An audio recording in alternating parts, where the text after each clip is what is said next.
Press conference. I look forward to having a conversation about some of the issues that are popping around the country. New legislation coming our way, but most importantly, let us pause for a moment to reflect on Mother Emanuel, another anniversary tomorrow.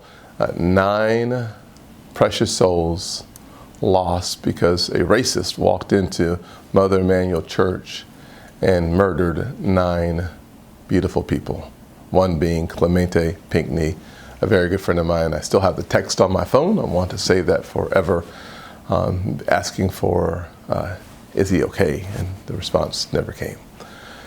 If we'll just take a few seconds, pause, and remember those beautiful people, and frankly, their family members that saved South Carolina from moving into chaos when on that Friday morning they offered forgiveness to the killer. Let us pause for 5 seconds.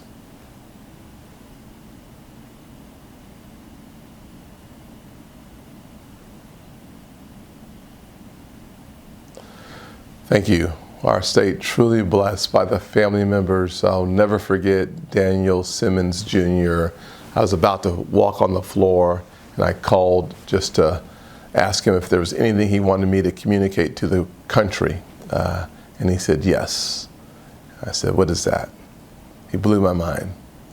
He said, as big of a tragedy this is, please tell the world that somehow, some way, Romans 8:28, that God will take this situation and make something beautiful and remarkable out of it. All things work together for good for those who love God and are called according to his purpose. How Daniel Simmons Jr. came up and understood the powerful impact of Scripture in one of the most excruciating moments in his life. May the Lord continue to bless our state and those people that make our state remarkable.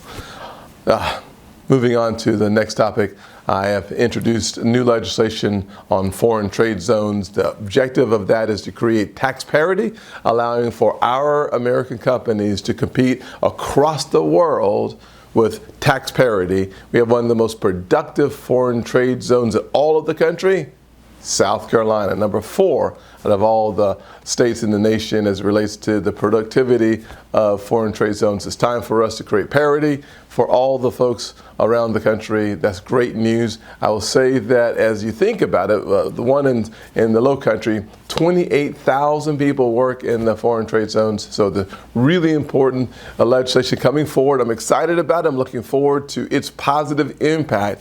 And in a time of incredible affordability, it's really important for us to make sure that incomes are able to go up as the costs come down, making the issue of affordability. I said it earlier this year, 2026 will be the year of affordability. And one of the ways we do that is through the foreign trade zones and focusing our attention on those issues that positively impact everyday folks who are working paycheck to paycheck.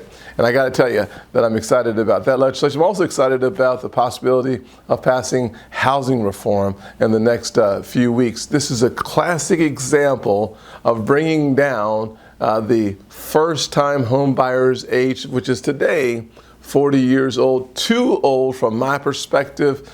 We can bring that down through the passage of our housing legislation.